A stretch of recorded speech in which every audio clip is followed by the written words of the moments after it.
You know this song.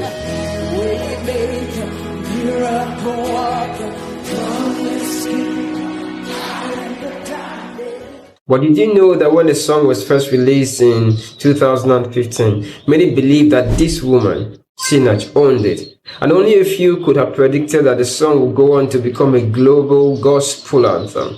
The song Cross Continents was translated into several languages and re-recorded by several gospel artists and churches, including the legendary Michael W. Smith. Statistically, in May 2020, the song reached #1 spot on Billboard Christian Songwriters chart and stayed there for a consecutive period of 12 weeks.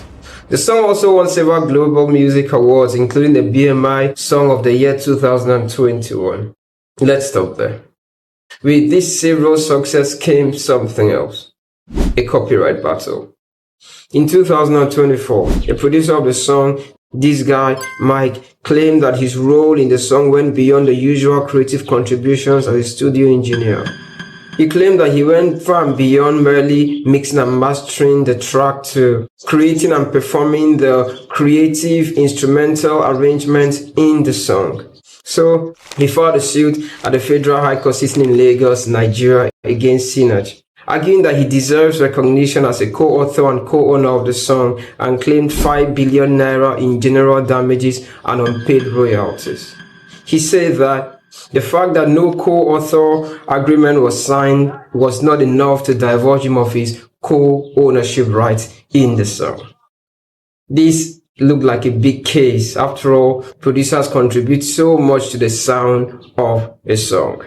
Until Sinach's legal team stepped in. In defense, they argued that Sinach had long written the lyrics and melody of the song and had performed the song on international stages, including at a tour in South Africa.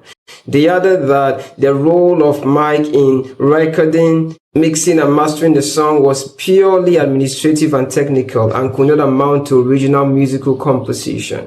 They had evidence to show that Mike was paid 150,000 naira by Sinach for his role, and argued that Mike's role was that of a contractor.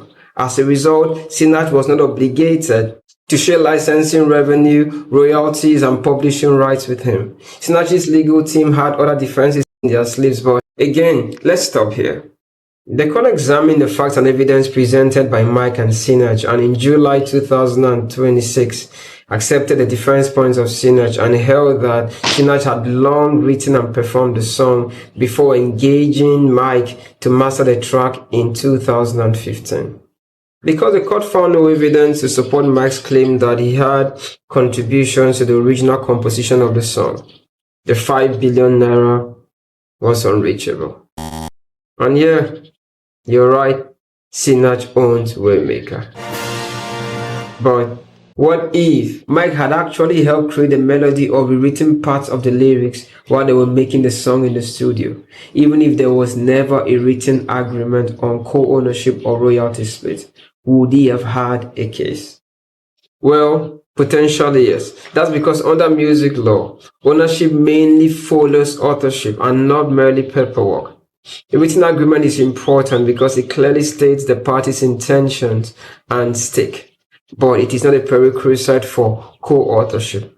What matters is whether this person had an original copyrightable contribution to the work itself.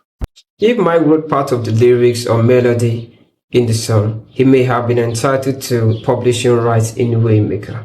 And this publishing rights comes with royalties. And the royalties would often be determined by how much of the composition Mike owns or was agreed between them, in this case, between Mike and Sinach. For starters, every song has two aspects: the composition and the master.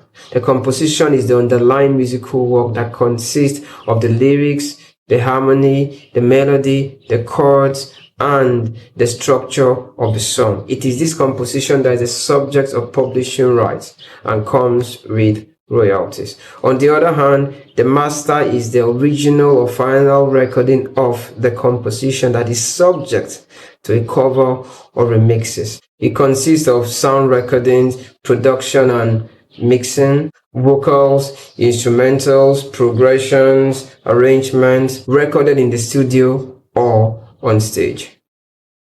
Whoever owns the master controls how the song can be used or monetized. I am Mujang Opa, your startup, intellectual property, and consumer protection lawyer. Subscribe, follow, and let us know the happy story you would like to hear next.